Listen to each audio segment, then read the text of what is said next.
ácido péptica va a englobar varios trastornos del tracto gastrointestinal superior en los que el ácido gástrico y la pepsina van a participar, pues, en el daño de la mucosa. Y principalmente va a estar a nivel gástrico y duodenal. Y esto va a ser porque se va a producir un desequilibrio entre factores agresores y algunos mecanismos de defensa de la mucosa. Siguiente. Vamos a dividirlo en dos, en factores agresores y en factores protectores. En los agresores, pues tenemos el ácido clorhídrico, la pepsina, el Helicobacter pylori y los AINES. En cambio, pues los factores protectores, vamos a tener el moco y el bicarbonato, la integridad epitelial, el flujo sanguíneo mucoso, las prostaglandinas. En esta, pues, no es una enfermedad que solo se diga es tener gastritis o ya o tener una úlcera, es un espectro de trastornos en los que, pues, justo ya vimos qué daños ocurren, tanto en la mucosa al defenderse frente a lo que la agrede, ¿no? Y pues aquí el concepto clave que vamos a tener es el balance mucoso, que mientras existan buenos mecanismos de defensa, el ácido por sí solo no va a producir lesión. El problema aparece cuando se va a alterar estas defensas, como por ejemplo, ya sea por Helicobacter pylori o por AINES. Y pues algo que tenemos que recordar es que el ácido es necesario para que exista la lesión ulcerosa, pero en la mayoría de los casos no es el factor causal primero. El problema real que tenemos suele ser la pérdida de protección de la mucosa. Siguiente, por favor. Bueno, eso ya es lo que les comenté. Siguiente. En epidemiología. Aquí vamos a tener que lo más importante no es como memorizar un número aislado, sino entender qué está sosteniendo la enfermedad, pues actualmente, ¿no? Y la respuesta, pues, es clara en todos los aspectos, que es Helicobacter y AINES. Y el punto interesante de esto es que la frecuencia de úlcera ha disminuido con la erradicación de, de pylori y también el uso de inhibidores de la bomba de protones. Pero justo las complicaciones por AINES siguen siendo muy relevantes, especialmente en pacientes mayores y polimedicados. Y en pacientes con dolor epigástrico recurrentemente nos van a preguntar bueno, más bien nos van a referir la automedicación con ibuprofeno, naproxeno, ketorolaco o aspirina y este se orienta más que a una dieta que sigan. Siguiente. Bueno, vamos a tener lo que es manifestaciones clínicas que nos van a referir náuseas, saciedad temprana, dolor o ardor epigástrico, que este es el primero que nos refieren, la plenitud postprandial, la dispepsia, la pérdida de peso, hematemesis o melena, anemia también podemos encontrar y vómito persistente.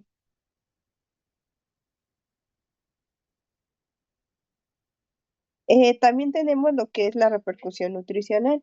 Esta la vamos a ver en cuanto a la disminución de la ingesta, miedo a comer por el dolor, porque muchos pacientes van a llegar y van a decir, es que como esto y me duele, entonces ya evito comerlo.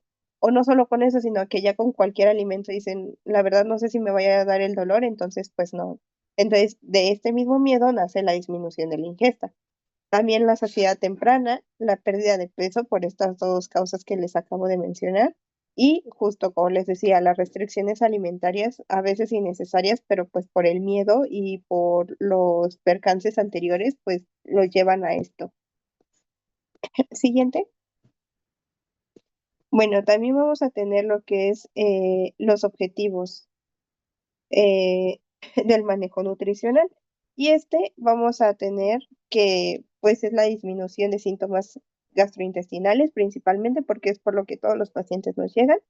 Mantener o recuperar el estado nutricional, evitar restricciones innecesarias, favorecer la tolerancia oral y prevenir la pérdida de peso y las deficiencias. ¿Esto qué quiere decir? Que el objetivo del manejo nutricional no es que vamos a curar con una dieta la úlcera, porque pues eso no existe, ¿no? El objetivo real que tenemos es mejorar la sintomatología que nos va a referir el paciente. Esto como al proteger la ingesta y evitar que pues este mismo deteriore nutricionalmente mientras recibe su tratamiento médico. O sea, va a ser una ayuda, no va a ser de que esto me va a curar o algo así, porque eso es algo que tenemos que dejarle muy en claro al paciente. Eh, y esto también nos lleva al abordaje nutricional o el plan de alimentación. Primero, pues, ¿qué vamos a hacer, no? Como todo, primero se debe de hacer una evaluación. Se va a hacer una historia clínica, una historia de sus síntomas más que nada, su relación con los alimentos, también si usa AINE, si toma alcohol, café o tabaco, el peso del paciente, el IMC y la pérdida de peso reciente, que muchas veces ellos te lo van a referir, porque pues como son pacientes de primera consulta, no tienes un seguimiento para decir, ah, pesaba tanto y ahora esto, ¿no? Pero ellos mismos te dicen como de que he visto que he bajado de peso, te lo mencionan de alguna u otra forma. También la cantidad de ingesta y restricción autoimpuestas, que ellos mismos te dicen, dejé de comer esto, quité este alimento, quité a lo mejor ya no ceno porque si ceno me da más el dolor o cosas así. Y pues también siempre complementar obviamente con estudios, ¿no? Como puede ser una biometría hemática, por lo que les decía también de algunas repercusiones, checar cómo está en hierro, en B12, folatos y si hay sospecha de alguna deficiencia. Siguiente. Esto, recordar igual que la evaluación nutricional, aquí no solo nos vamos a limitar a preguntar qué es lo que come, ¿no? Hay que explorar cómo lo come, cuánto come, qué ha dejado de comer, por qué lo dejó, si realmente ese alimento era un detonante o solo era el miedo del paciente, como les decía, ¿no? Eh, para el manejo también pues vamos a tener unos principios, ¿no?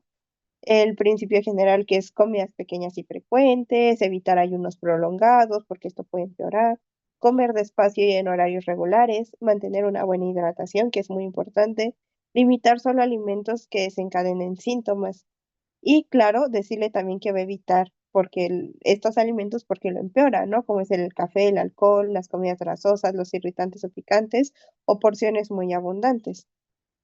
Actualmente ya no se recomienda una dieta ulcerosa universal porque algunas fuentes lo mencionaban antes así, pero pues ya se ha actualizado muchos estudios y lo que se busca es una alimentación individualizada, flexible y basada en tolerancia. Esto también, ¿por qué? Porque el paciente, si bien puede tener este padecimiento, también nos puede llegar con muchas más comorbilidades. Entonces, no hay una dieta que diga, este es para todos los pacientes que presenten estos síntomas. En general van a funcionar bien las comidas pequeñas y frecuentes, como les mencionaba, porque ¿qué nos va a ayudar esto? A que disminuya la carga postprandial y suelen que estas sean mejor toleradas para ellos. También es importante evitar pues los ayunos muy prolongados, como les mencionaba, ya que pues algunos pacientes o si no la mayoría van a referir mayor molestia con el estómago vacío. Por eso es que se divide en pequeñas porciones.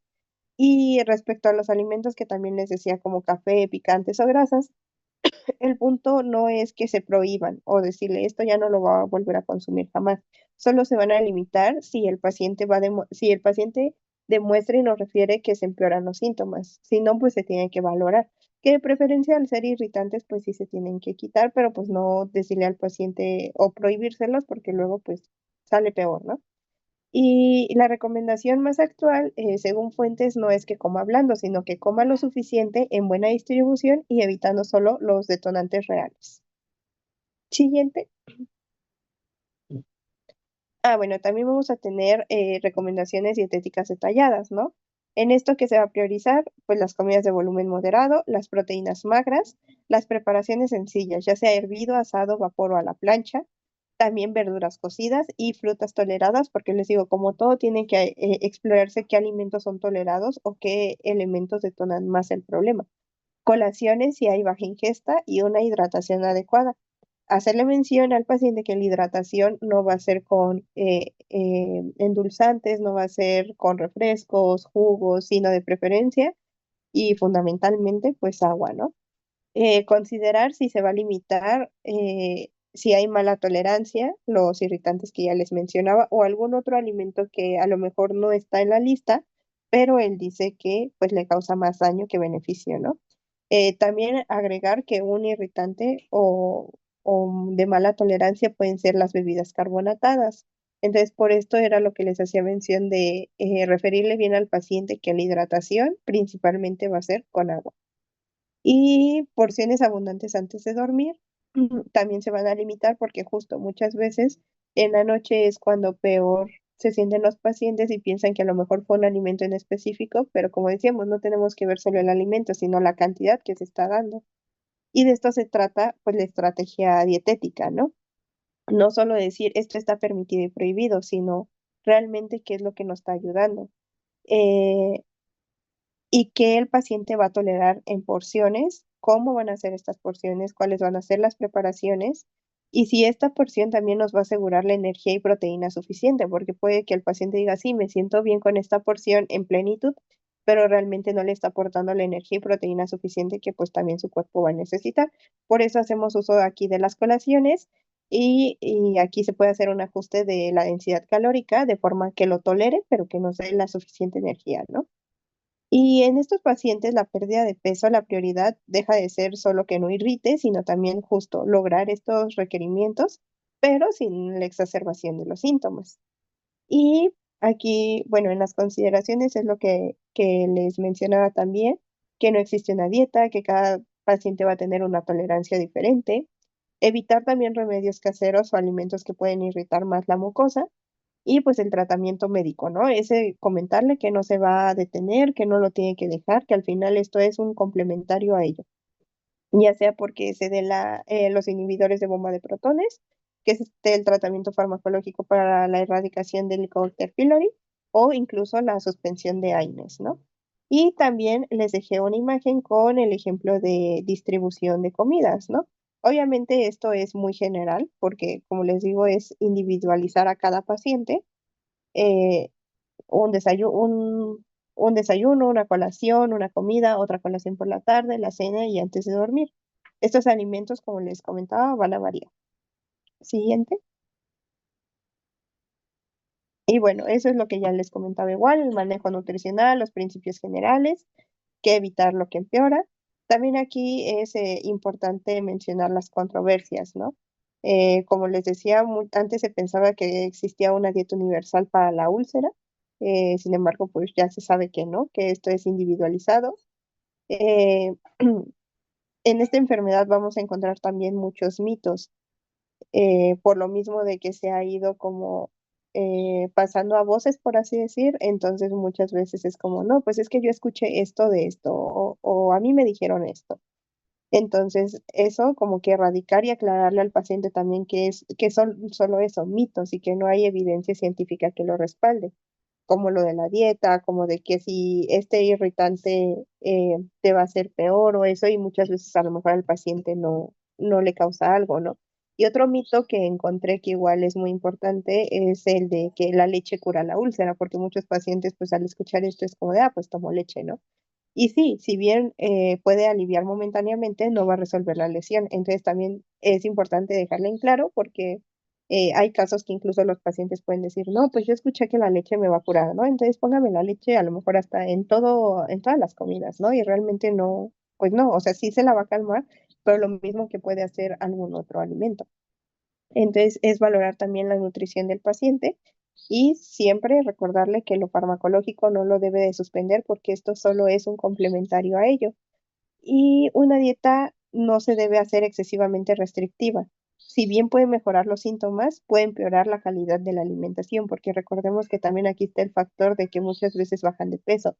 Y si tienen otras comorbilidades, tenemos que ver que todo eso se encuentra en un equilibrio. Siguiente.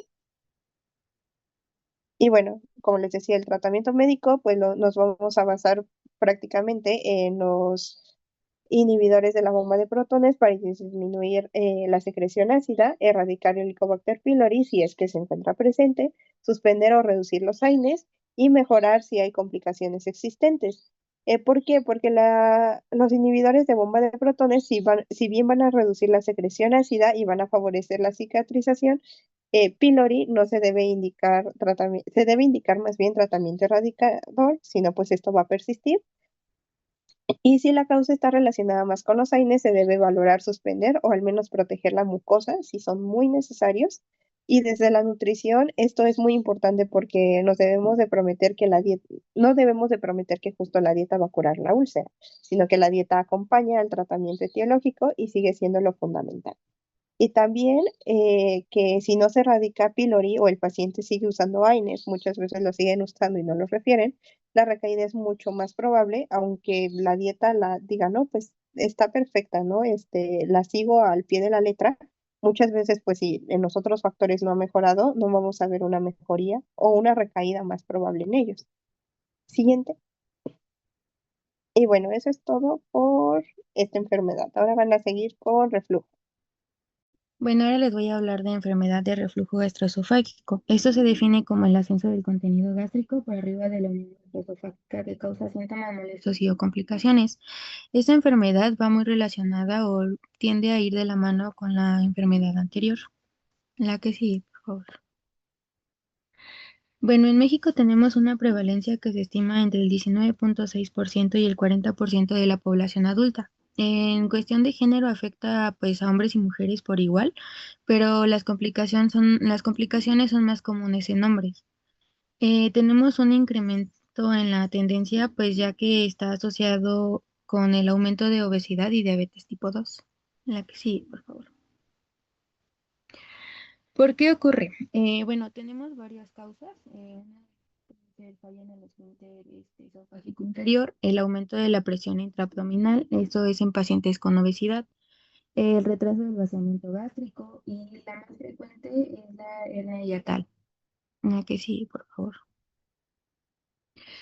¿Esto cómo lo van a presentar los pacientes? Pues se va a dividir en síntomas típicos, que es la pirosis, que es el ardor retroesternal, y la regurgitación ácida. Esto es cuando los pacientes nos refieren que ellos sienten que se les regresa el alimento, pero al momento de que se les regrese el alimento, ellos notan que, pues como su nombre lo dice, es ácido o que les quema.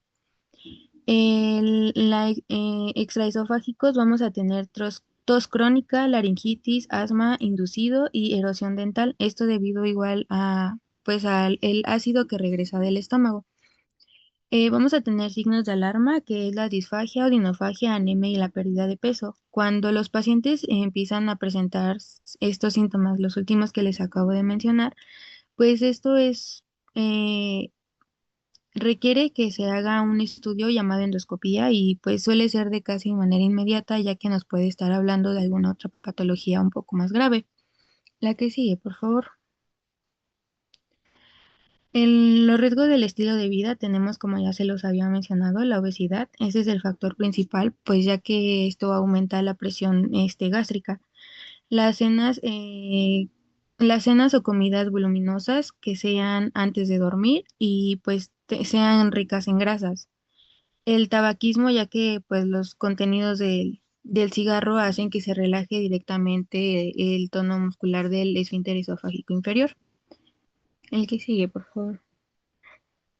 Igual los ayunos prolongados, ya que pues cuando dejamos de comer por un largo tiempo, pues nos da mucha hambre. Lo que hacemos es pues comer lo más que podamos. Esto se les llaman atracones y esto va a alterar la motilidad. Decúbito precoz, ya que muchas personas tienden a cenar y inmediatamente pues irse a acostar, o bueno, cenar, comer, irse a acostar y pues no dejan que pase un tiempo pues relativamente adecuado para que la cena pueda pues digerirse.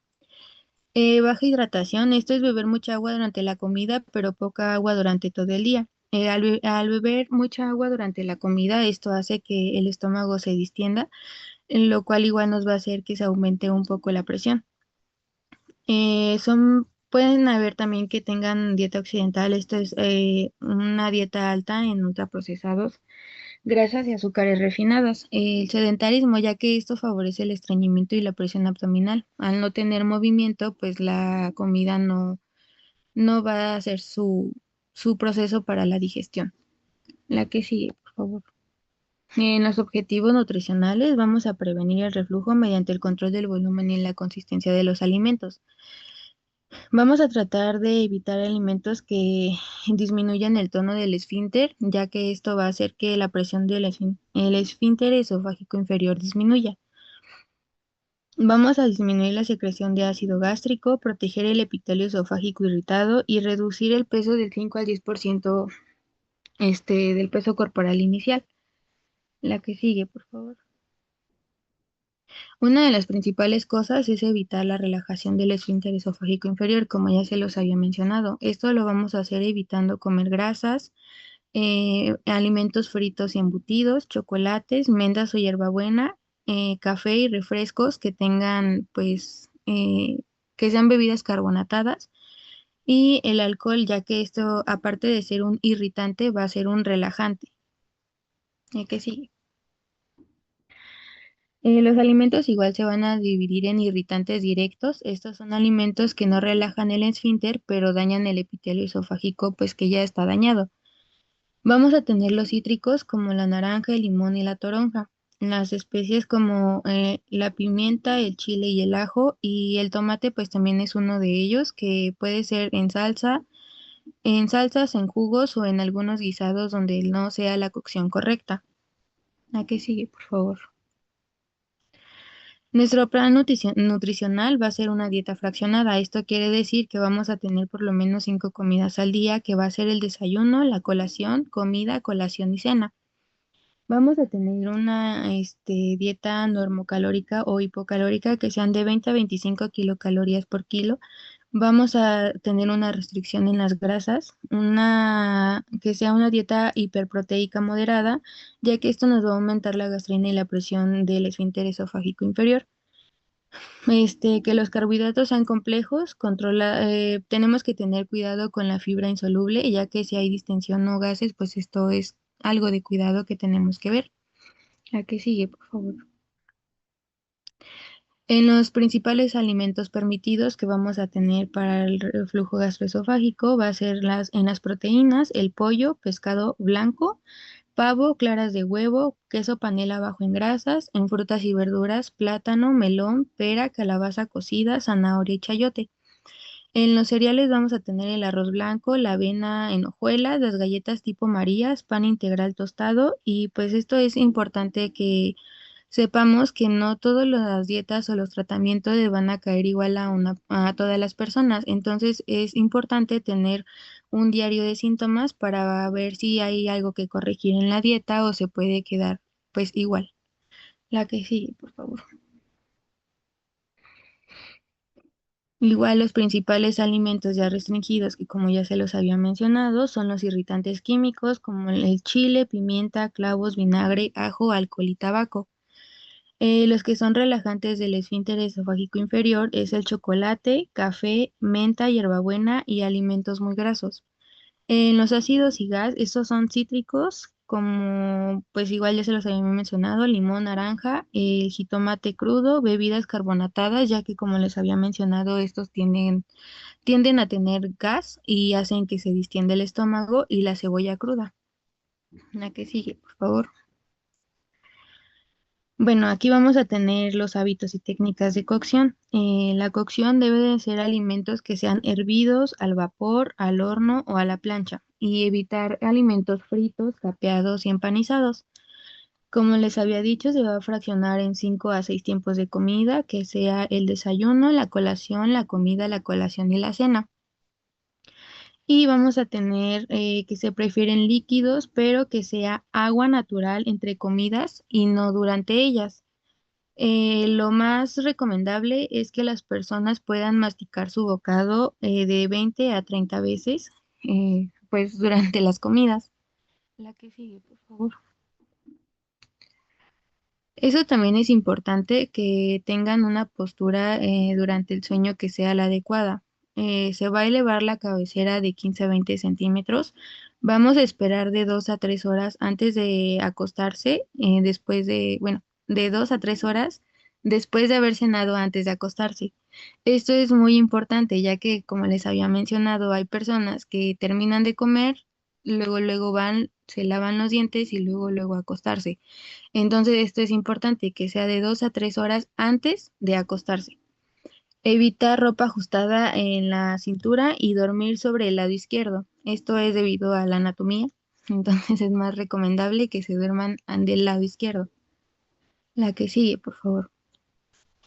Como sabemos de los principales tratamientos que pues nos mandan en el médico son inhibidores de la bomba de protones, pero el uso prolongado de omeprazol reduce la absorción de vitamina B12 ya que esta requiere ácido clorhídrico de hierro porque se necesita un pH ácido para absorberse y del calcio y del magnesio y esto nos va a traer riesgo de fracturas a largo plazo.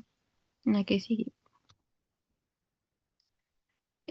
Bueno, mediante la guía de práctica clínica del IMSS, la 05408, la modificación del estilo de vida y la pérdida de peso son la intervención de, pues, la primera línea para poder tratar estos problemas de reflujo. Y pues son las que tienen mayor nivel de evidencia. Ese también está sustentado por la NOM 008 para el manejo integral de la obesidad. La que sigue, por favor. Y como les había comentado, tenemos signos de alarma, que es la disfagia, que es la dificultad o dolor al tragar, la pérdida de peso no intencionada y rápida, y anemias o sangrado digestivo evidente. Y pues esto es que se tiene que referir al segundo nivel o con un especialista, ya que pues tenemos, pues como les había dicho, algunas otras patologías que nos pueden estar causando esto, como algún tipo de cáncer. Y pues el diagnóstico, el tratamiento y el pronóstico del paciente puede ser mejor, entre más rápido se pueda referir. La que sigue, por favor. Y pues aquí la nutrición es la base, pero pues el tratamiento no solamente depende de los fármacos, sino del cambio de hábitos y alimenticios del paciente. La que sigue. Y bueno, eso es todo de reflujo. Muy bien, pues ahora vamos a continuar con diarrea, que es otra de las situaciones gastrointestinales pues más frecuentes en la práctica clínica, ¿no? Pero bueno, ¿qué es la diarrea? La diarrea se define clínicamente como la presencia de tres o más evacuaciones líquidas en 24 horas, o bien un volumen fecal mayor a 200 gramos por día en el adulto. Esto con alteración en la consistencia habitual, digamos, de las heces. Y siguiente, por favor. Se va a clasificar según la duración en tres tipos. Está la diarrea aguda, que dura menos de 2 semanas y es pues la más común. Esta casi siempre va a tener un origen infeccioso. También tenemos a la persistente, que va de 2 a 4 semanas. Y la crónica, que supera las 4 semanas. Y aquí pues ya hay que buscar como una causa más orgánica. ¿Y esto por qué es importante, esto de la clasificación? Pues porque desde el punto de vista nutricional, el abordaje va a cambiar de acuerdo al tipo de diarrea que se tenga. Em, por ejemplo, en la aguda, lo que vamos a priorizar es la rehidratación y la protección de la mucosa. En la crónica, sí es importante esto, pero además hay que evaluar y corregir el estado nutricional del paciente, porque pues debido a que ha estado con este padecimiento durante tanto tiempo, ya se va a ver muy afectada esta parte. Siguiente, por favor. Y bueno, ¿cuáles son las conductas de riesgo nutricional?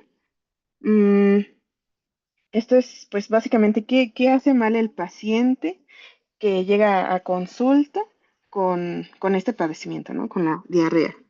Primero, y que es de lo más frecuente, es el ayuno. Y es que el paciente cree que si deja de comer, pues la diarrea va a parar, pero la evidencia dice que no. El ayuno va a reducir la masa intestinal, la actividad enzimática y la tasa de recambio celular. Esto va a favorecer un círculo vicioso entre diarrea y desnutrición. Otra conducta de riesgo es sí el buscar hidratarse, pero con refrescos, jugos, té. En general, pues como bebidas que tienen un alto contenido de azúcar y encima que son azúcares simples. Esto por efecto osmótico va a extraer agua hacia la luz intestinal y pues va a empeorar el estado del paciente. Otra conducta de riesgo es continuar consumiendo lácteos cuando hay una intolerancia a ellos o pues bien que un poco como del padecimiento sea secundario a la lactosa. ¿Y esto por qué? Pues porque el daño de la mucosa reduce la actividad de la lactasa, entonces va a ser pues empeorar el cuadro. Otra conducta de riesgo es tener una dieta alta en grasas, picante y café porque estos estimulan la motilidad intestinal. Y por último, tenemos el no querer usar el suero de rehidratación oral, que pues es lo que se considera como estándar de oro en este padecimiento y en vez de eso como que solo querer tomar agua así normal, ¿no? Que sabemos que esto no va a reponer los electrolitos que están, bueno, sí, los electrolitos en nuestro cuerpo. Siguiente, por favor. Y bueno, teniendo en cuenta estos factores de riesgo, digamos, que mencioné, los objetivos de nuestra intervención nutricional van a ser, uno, rehidratar. Vamos a buscar restaurar el equilibrio hídrico y electrolítico mediante el suero de rehidratación oral. Segundo paso, vamos a evitar el ayuno. Hay que mantener un aporte calórico para proteger la mucosa intestinal y prevenir el catabolismo. Número 3, reducir la carga osmótica. Hay que eliminar los azúcares simples, grasas, irritantes que agraven la hipersecreción intestinal. Número 4, regenerar el epitelio. Es importante aportar nutrientes con efecto trófico sobre la mucosa del intestino delgado. Y por último, tenemos prevenir la desnutrición.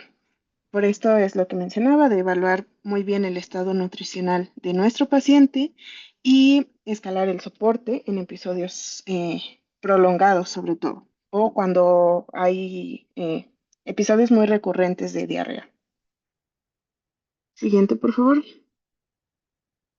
Y bueno, vamos a profundizar un poquito más en la rehidratación oral, que como dije, pues es el pilar de nuestro tratamiento, ¿no? Y bueno, la solución de rehidratación oral funciona gracias al cotransporte entre sodio y glucosa en el enterocito. La glucosa facilita la absorción activa de sodio y el agua sigue al sodio por ósmosis, ¿no? Este mecanismo pues sigue funcionando incluso cuando tenemos la diarrea. Y tenemos la fórmula de baja osmolaridad, que es de 245 miliosmoles y es la recomendada actualmente porque reduce el volumen de heces y la necesidad de hidratación intravenosa comparada con la fórmula clásica. En el adulto vamos a tomar un sobre y este lo vamos a disolver en 1 litro de agua y es importante pues estarlo administrando eh, lento, o sea, no es de que el paciente se lo va a tomar así de un jalón, ¿no? Hay que fraccionarlo, puede ser cada 6 horas y, por ejemplo, si nuestro paciente vomita, hay que esperar unos 10 minutos y de nuevo que empiece a tomarlo en sorbos pequeños. ¿Cuándo es necesario pasar a la vía intravenosa? Pues cuando hay una deshidratación ya muy grave, con signos clínicos muy marcados, vómito, alteración del estado de la conciencia, ahí es cuando, pues, son como datos de alarma, ¿no? Para pasar a la vía intravenosa.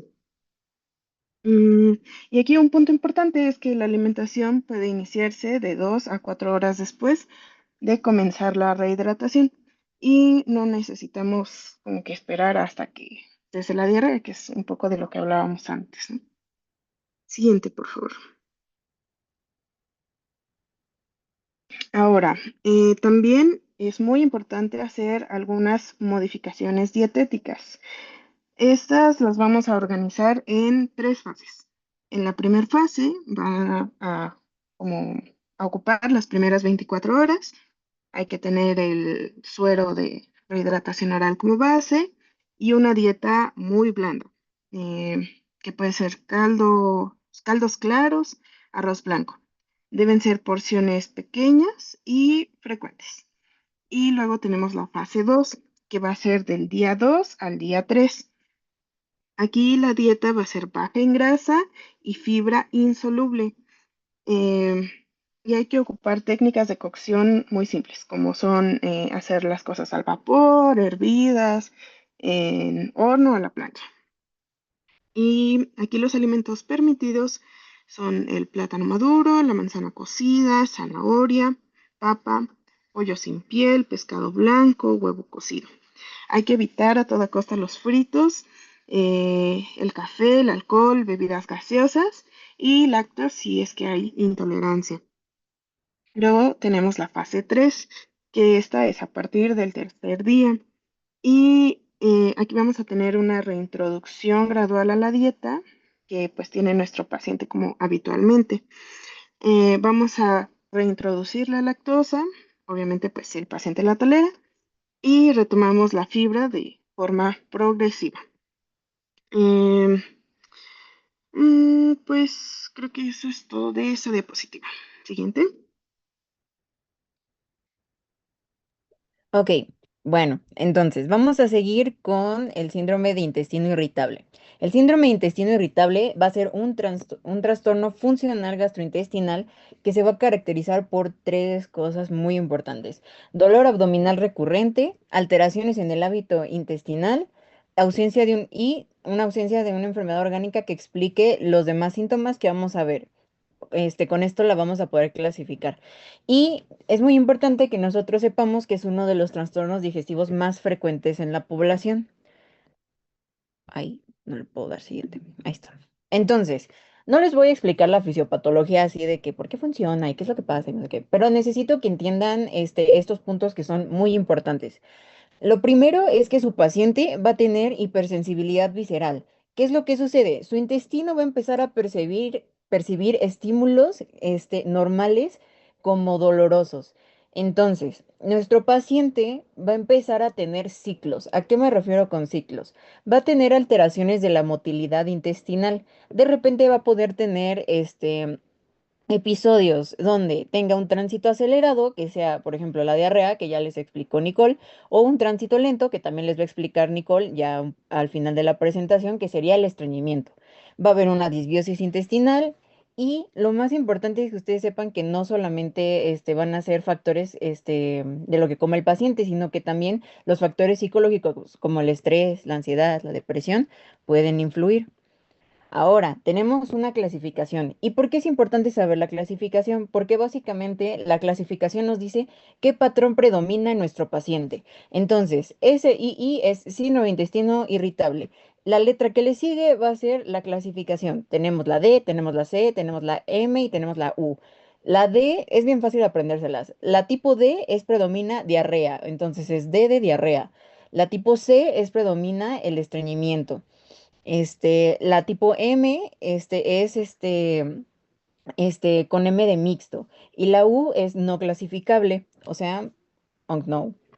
Este, Ahora, su paciente, porque es importante que ustedes sepan qué es lo que va a tener su paciente, porque de esa forma van a poder armar un plan nutrimental mucho más completo y personalizado.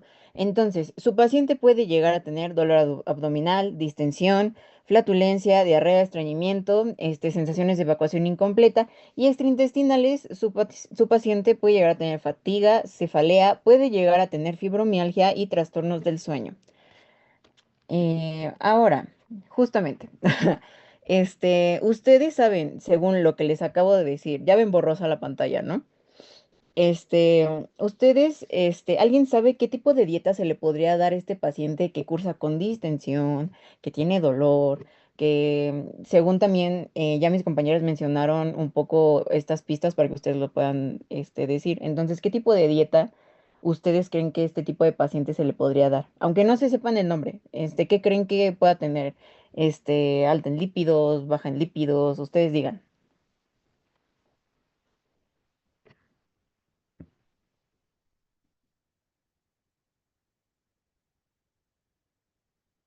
Y yo, ¿sí me escuchan? Escoge a alguien al azar si quieres y a ver qué te pueden responder. Ok, bueno, Lau ya levantó la mano. Órale, Lau. Podría ser una dieta que sea baja en carbohidratos y que, bueno, nos puedan llevar a la inflamación o esta distensión del mismo. Exacto, sí, muy bien. Ok, entonces, justo. Ok, ya pueden ver otra vez la diapositiva, ¿no? Sí, Y ya se ve O- muy bien. Ok, entonces, lo que tú describiste, Lau, justamente es una dieta que se conoce como FODMAP. FODMAP es un grupo de alimentos que son carbohidratos que van a ser fermentables y que pueden aumentar justamente estos síntomas que decíamos que presentaba nuestro paciente. Entonces, es una mnemotecnia que pues principalmente está descrita en inglés, pero pues ya se las traduje. Entonces, FODMAP es F, va a ser de fermentable, o va a ser de oligosacáridos. Aquí, ¿en qué nos vamos a centrar? Vamos a tener los fructanos y vamos a ver qué son los fructanos. Por ejemplo, trigo, cebolla, ajo. Ahorita les voy a poner unas listas, ¿ok? Y los galacto-oligosacáridos, que van a ser, por ejemplo, las leguminosas. Luego tenemos la D, de disacáridos. Aquí principalmente se habla del grupo de lácteos, ¿no? Entonces, leche y derivados de lácteos, ¿no? M, nos vamos con monosacáridos. Entonces, aquí nos vamos a ir a todos aquellos alimentos que tengan un exceso de fructosa, ya sean frutas, ejemplo, la manzana, la pera o miel. Y la A es únicamente una letra que se le añadió para agregar la última letra y que se pudiera leer completo. En inglés es and, en español es I. Entonces, así se lo pueden aprender. La P es de poliols, en español polioles. Entonces, ¿qué vamos a tener ahí? Sorbitol, manitol, xilitol, que básicamente todo esto va a estar presente en frutas y en algunos endulcorantes. Entonces, antes de pasar a la siguiente diapositiva, es más, vamos a pasar a la siguiente diapositiva y se las voy a borrar. ¿Y ustedes tienen alguna idea de algún alimento que se pueda considerar alto en este tipo de carbohidratos fermentables, o sea, alto en FODMAP? Noemí levantó la Noemí. mano. Vale, Noemí. Sí, Gracias, Nicole. yo recuerdo que el brócoli y los champiñones son altos. También está el mango y la sandía, según yo son altos. Sí, de hecho mencionaste algunos, bastante bien. Y entonces, ¿alguien sabe, a ver, para darle oportunidad a alguien más, ¿alguien sabe algún ejemplo de ahora un alimento que sea bajo en FODMAP? O sea, en estos carbohidratos. Héctor, Que yo sepa el arroz. ok. ¿Alguien sabe otro?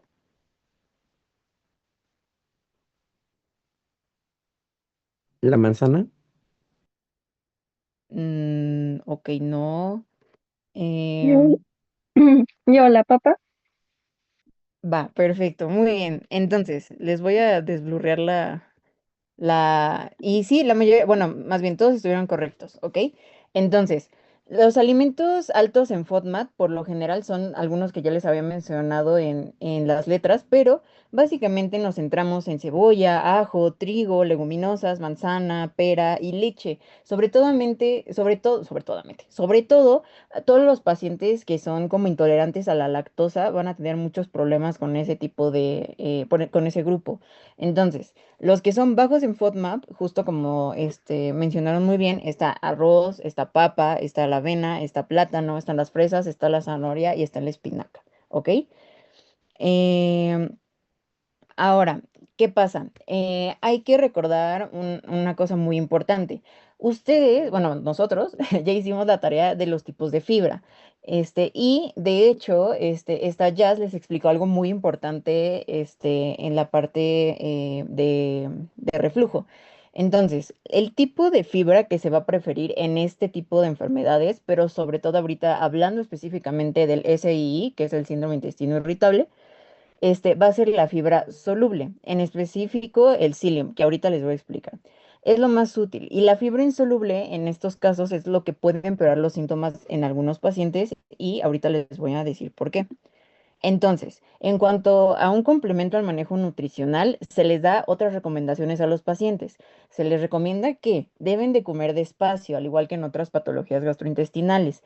Evitar también las comidas copiosas, aquí entra, reducir el consumo de alcohol. ¿Por qué? Porque pues el alcohol, igual pues está hecho a base, se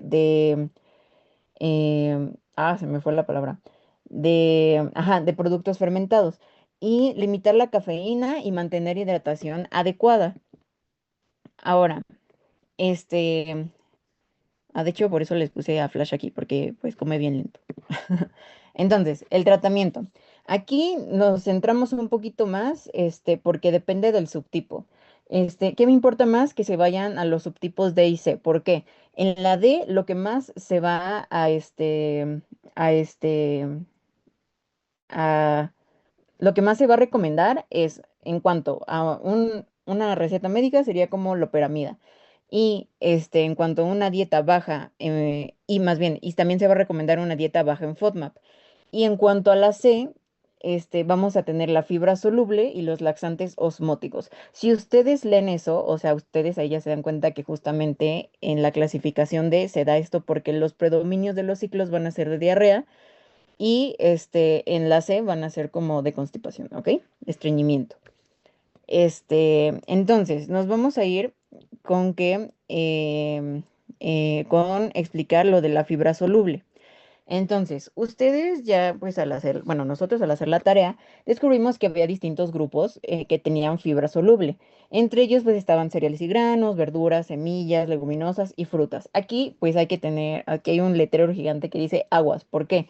Porque justamente sí hay muchos alimentos que son altos en fibra soluble, pero al mismo tiempo también son altos en FODMAP. Entonces, al analizar las listas de alimentos que tengan alta fibra soluble, deben de comparar con la lista de los alimentos altos en FODMAP y entonces descartar todos aquellos que sean altos en FODMAP, aunque tengan fibra soluble. Entonces, en cereales y granos tenemos avena, salvado de avena, cebada, en las verduras, pues zanahoria, calabaza, camote, chayote, etcétera. En las leguminosas es en donde se tiene especial cuidado. ¿Por qué? Porque muchos de ellos presentan un alto contenido de FODMAP. Y en las frutas igual, como la manzana. Pero pues tienen la pera no, la pera también es alta en FODMAP. Pero pues tienen el durazno, la ciruela, la naranja, el plátano maduro, etcétera, ¿no? Y tenemos las semillas, que podrían ser la chía, la linaza molida. ¿Y por qué dejé hasta el último los suplementos? Entonces, resulta que desde el 2021 se hicieron unos estudios en donde se empezó a analizar qué tipo de fibra le funcionaba más a los pacientes de síndrome de intestino irritable. Y salió que era el psyllium, que es básicamente el plántago o bata. Este suplemento de fibra es el que tiene mayor evidencia para este síndrome de intestino irritable. Y les voy a explicar por qué. Entonces, se va a recomendar una dieta con consumo de fibra, pero no con un consumo indiscriminado de esta fibra, porque se va a tener que hacer una selección muy especializada y muy personalizada de fibras solubles viscosas. Ahorita les explico por qué viscosas. Una fibra viscosa justamente sería, el ejemplo es el psyllium que les estoy contando. ¿Por qué? Esto han demostrado que mejoran los síntomas globales. Es decir, aquí ya no nos estamos preocupando tanto si nuestro paciente está con más periodos, con más ciclos de diarrea o con más ciclos de estreñimiento. ¿Por qué? Porque esto va a englobar, bueno, esta fibra va a ayudar en ambos periodos. Entonces, ¿esto a qué se debe? Esta fibra lo que va a hacer es absorber el agua y formar un gel. Entonces, cuando nuestro paciente está estreñido, no genera tanta distensión como otras fibras. Y si nuestro paciente tiene diarrea, lo que va a hacer es regular la consistencia de las heces. Entonces las va a hacer pues más consistentes y la diarrea puede ayudar a disminuir. Y en el estreñimiento, pues al ser fibra, pues evacuar. Y ahora los voy a dejar con Nicole para que les hable de lo último que es constipación. Muy bien, pues para finalizar, vamos con esto, que es constipación. Y para hablar de constipación, vamos a usar los criterios de Roma 4, que son: el paciente debe cumplir con al menos dos de los siguientes criterios durante un mínimo de 3 meses. Mm, y los puntos son menos de 3 evacuaciones por semana, las heces duras o fragmentadas. Y aquí voy a copiarle a Sam y a ver quién me puede decir cómo se llama la escala que evalúa o clasifica la forma de las heces, su forma, su consistencia. ¿Alguien que recuerde?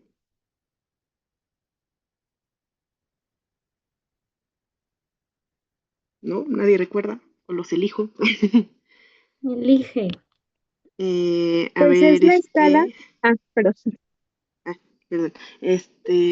Noemí, levanta la mano. Mejor Sagi que no ha participado. Sayan. Ah, gracias. Es la escala de Bristol, ¿no? Ah, muy bien, muy bien. Sí, es la escala de Bristol. Y aquí, por ejemplo, podría aplicar el que sería como tipo uno, 2, incluso hasta 3 podría ser, que si recuerdan son como bolitas. El número uno, el 2 son como si fuera una unión de muchas bolitas. Y, y el 3 son como fragmentadas, una S como fragmentada, ¿no? Y esto pues sería típico de una constipación. También tenemos como otro punto el esfuerzo excesivo al defecar, la sensación de evacuación incompleta, la sensación de bloqueo anorrectal y está incluso la necesidad de hacer pues, maniobras manuales para poder defecar. Siguiente. Y la vamos a clasificar en 3 tipos. Tenemos de tránsito lento o primario, que aquí la motilidad colónica está reducida y esta va a responder muy bien a fibra y agua. También tenemos la de tipo por disfunción del piso pélvico. Aquí la falla está en la coordinación muscular anorrectal. Y finalmente tenemos la secundaria a medicamentos y padecimientos como son hipotiroidismo y diabetes mellitus o enfermedades neurológicas. Algo importante de esto es que hay dos que van a responder muchísimo mejor a modificaciones en la dieta, que son la de tránsito lento y primaria y la secundaria. Por eso les puse como esos simbolitos de trigo, ¿no? En cambio, en la disfunción del piso pélvico, tal vez podría haber una mejoría, pero debido a como la causa de esta constipación, pues no va a ser muy significativo la intervención nutricional. Siguiente, por favor. Y bueno, aquí, conductas de riesgo nutricional. Tenemos la más importante, que es una dieta baja en fibra y alta en ultraprocesados, es decir, harinas blancas, y también en grasas saturadas. Y aquí, como dato, el mexicano promedio consume apenas de 12 a 15 gramos de fibra al día, cuando la recomendación es de 25 a 35 gramos. Mm, otra conducta de riesgo es la ingesta insuficiente de agua, es decir, que se consuman menos de 1.5 litros diarios. Y es que la fibra sin agua pues no puede ejercer su efecto laxante e incluso se podrían empeorar los síntomas. Otro factor de riesgo es el sedentarismo. La inactividad física va a reducir directamente la motilidad colónica. Y otro es ignorar o reprimir el reflejo defecatorio. Y esto es cuando el paciente pues se aguanta, ¿no? Las ganas. Y el recto va a perder sensibilidad y se genera de alguna forma pues la disfunción. Y por último, tenemos la automedicación con laxantes sin un diagnóstico, que puede enmascarar patologías orgánicas como podrían ser incluso el cáncer colonorrectal. Em, Siguiente, por favor. Bueno, tomando en cuenta esos como factores de riesgo, nuestros objetivos de la intervención nutricional van a ser, pues, número uno y el más importante, la fibra dietética, ¿no? Mm, Y aquí, pues, lo que mencionaba Sam y que ya hemos visto, que tenemos, pues, los dos tipos de fibra, ¿no? La soluble y la insoluble. El fin de la soluble va a ser, pues, que se absorba agua y por esto, de que forman el gel viscoso, pueden suavizar las heces. En cambio, en la fibra insoluble se va a aumentar el volumen de las heces y lo que pues va a acelerar el tránsito. Y como mencionaba Sam, El psyllium es el que tiene la mayor evidencia de incrementar la frecuencia defecatoria y mejorar la consistencia fecal, así como reducir el esfuerzo al defecar con dosis mayores a 10 gramos día por al menos 4 semanas. Entonces, esto es muy importante, hacer una dieta alta en fibra para nuestros pacientes. ¿Cómo pueden obtener esta fibra? Pues en el caso de la soluble, con alimentos como avena, manzana, pectina y pues las leguminosas. En el caso de la fibra insoluble, con el salvado de trigo, verduras, cereales integrales y semillas. Siguiente, por favor. ¿Qué modificaciones dietéticas se le van a hacer a nuestro paciente?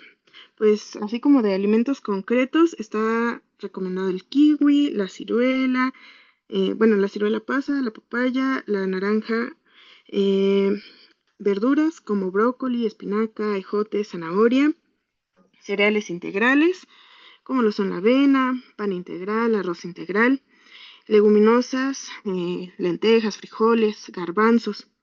Y bueno, el kiwi, según 2 estudios clínicos, lograron demostrar que consumir 2 kiwis al día mejora significativamente la frecuencia y consistencia de las evacuaciones. Esto puede ser por su contenido en actinidina y sorbitol. En cuanto a los alimentos que debemos reducir, está el pan blanco, el arroz refinado, ultraprocesados, embutidos y también el exceso de carne roja sin acompañamiento de fibra. Esto es muy importante reducirlo. Otros 3 hábitos que son muy importantes en la dieta es establecer un horario fijo para ir al baño después del desayuno, aprovechando el reflejo gastrocólico matutino, y realizar al menos 30 minutos de actividad física diaria, así como nunca reprimir el reflejo defecatorio. Siguiente, por favor.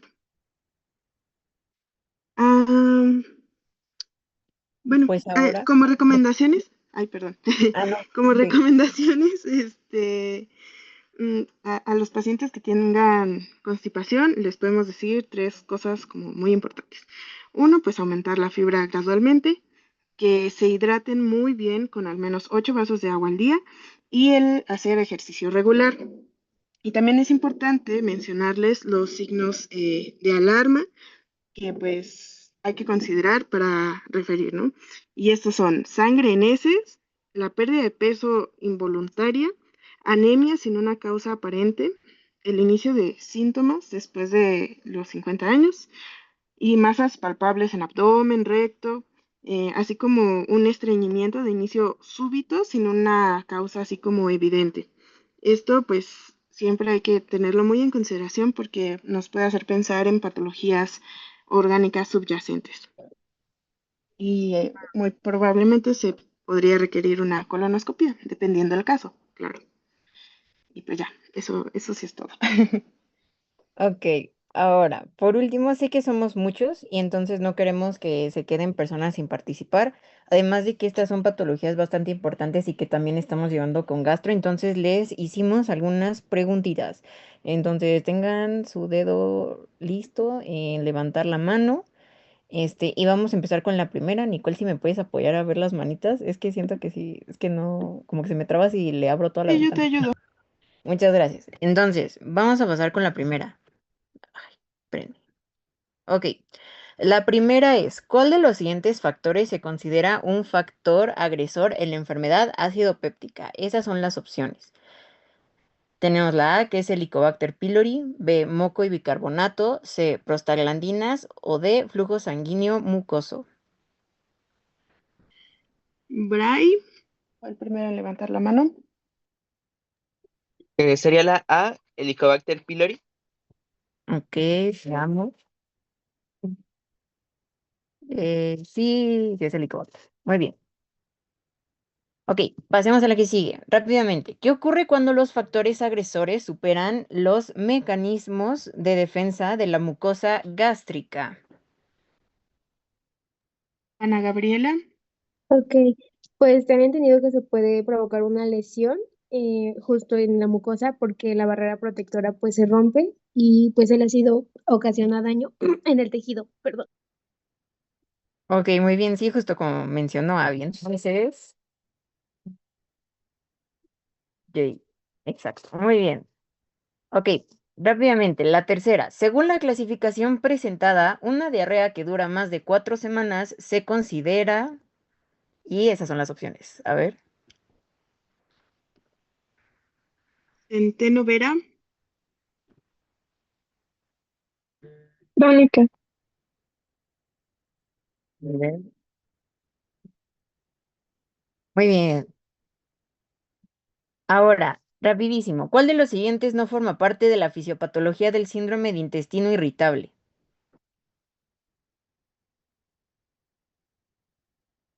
Ochoa Guerrero. Sí, sería la D, Helicobacter pylori. Ok. Muy bien, exacto. Eso es más bien de úlcera péptica, ¿no? Rápido. Las 5. ¿Qué significan las siglas FODMAP?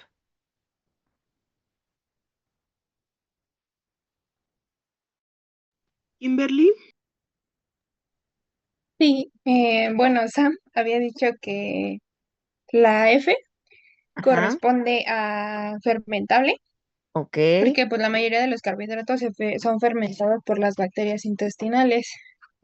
La Ok. O era de oligosacáridos, ajá.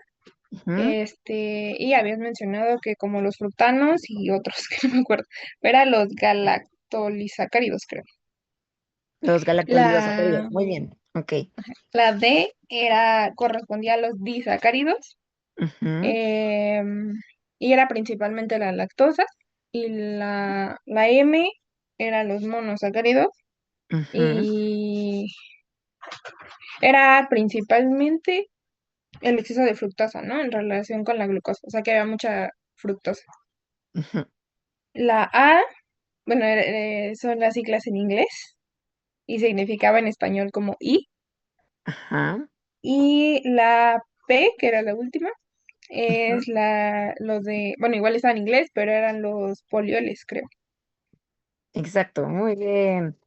Entonces, justo, es fermentable, oligosacáridos, disacáridos, monosacáridos y los polioles.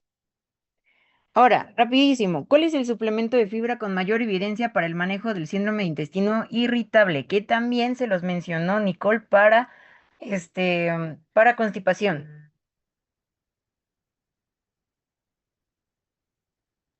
Fue Sámano.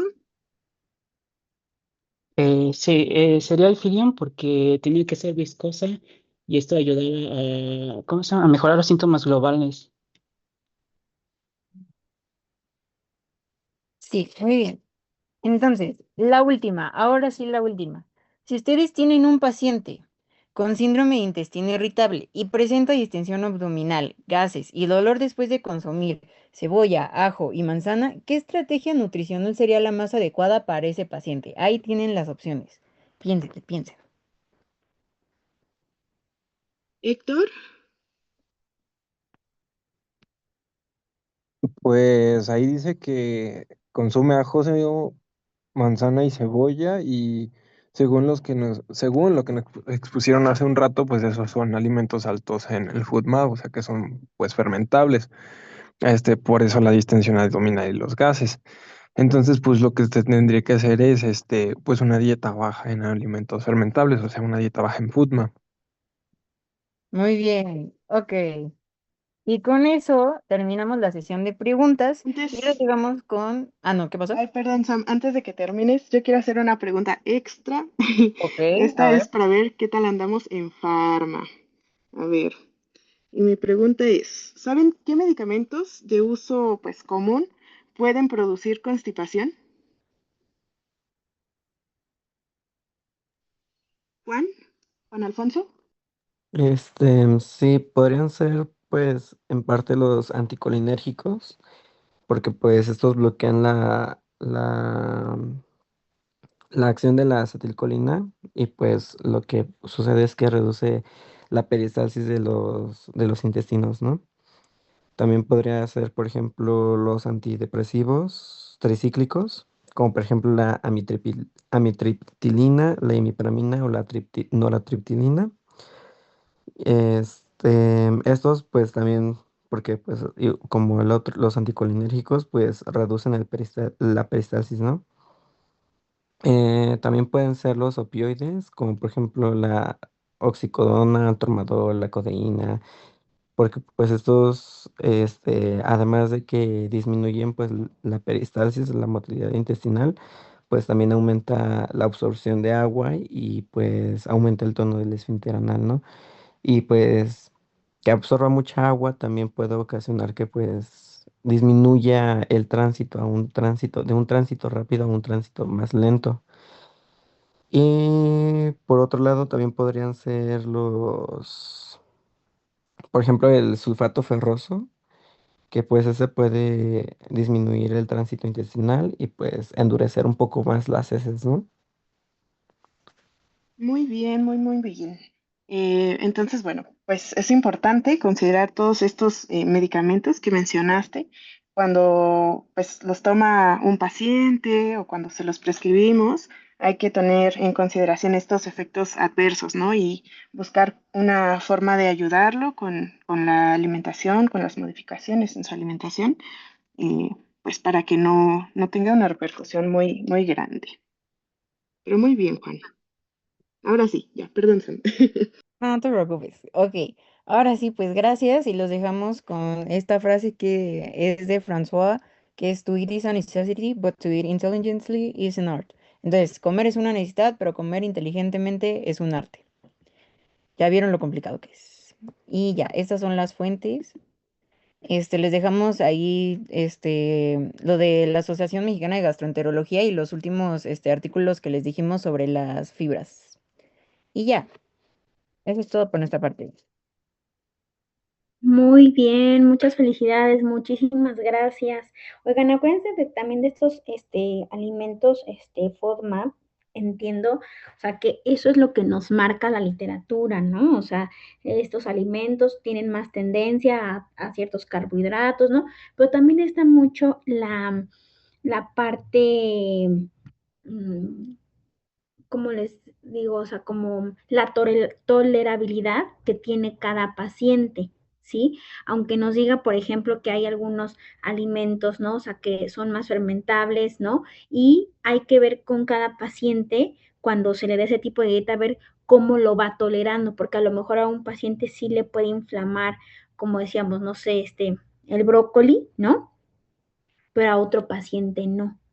Entonces también es empezar así como a meter alimentos nuevos, como con un bebé, cuáles son más digeribles en cada tipo de paciente, ¿sale?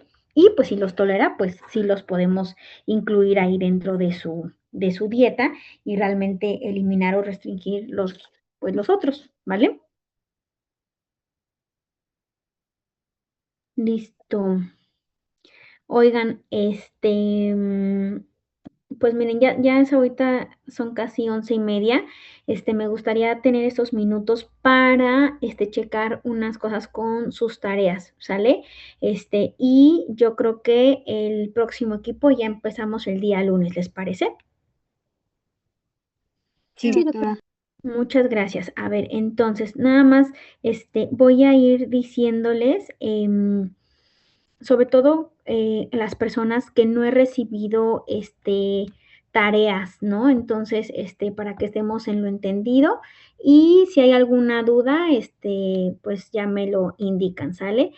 Baltasar, Rodríguez Nicole, no tengo tu tarea de la norma 043, ¿vale? Carpanta Carmona, Héctor, no tengo tu cálculo, no tengo la tarea de la norma. Flores Dávila, no tengo ninguna tarea tuya. No he revisado las dietas, ¿sale? Este fin de semana me pongo a revisarlas porque sí necesitaba con un poquito más de tiempo, pero hasta el momento no tengo ninguna tarea tuya, ay, Juan Alfonso. Angélica Yasmín Hernández, No tengo lo de las curvas y lo de la fibra. ¿Quién, doctora? Angélica Yasmín Hernández Rodríguez. No tengo cálculo, ni lo de la fibra, ni la dieta, que ya pude ver ahí. Y nada más. No sé de estas personitas que acabo de mencionar, ¿alguien tiene algún dato diferente a lo que yo tengo?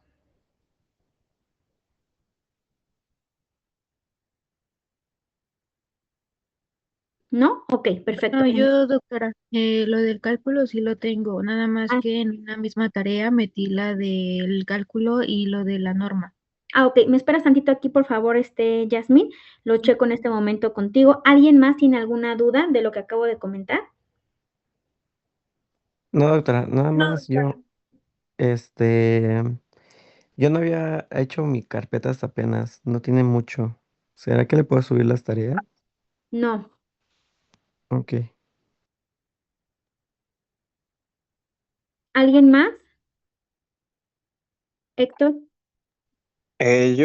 Doctora, esas dos tareas que dice que le faltan son de un día que mi compañera, la jefa de grupo, le mandó un mensaje por una situación que tuve. No sé Ujú. si recuerde para que se la suba entonces. Pero la pudiste haber subido, ¿no? O sea, tu tarea y no la subiste. Ujú. Sí, bueno, es Entonces, que dijo que debía comunicarme, ya no sabía si, pues si se podía o ya no. sí, no, las hubiera subido, pues pues al día siguiente, ¿no? ¿Alguien más? Listo. Entonces me quedo contigo tantito, Yasmín, por favor. Sí, doctora. Listo. Muchísimas gracias, chicos. Nos vemos entonces el día lunes y porfa se prepara el equipo siguiente, ¿vale? Sí, doctora, Sí, gracias. doctora, Doctora, gracias. gracias. Gracias, doctora. Tarde. Gracias. Gracias, doctora. A ti, Mariana. A ver, entonces vamos a ver, Angélica, dame oportunidad. Ta, ta, ta, ta, ta, ta, Eres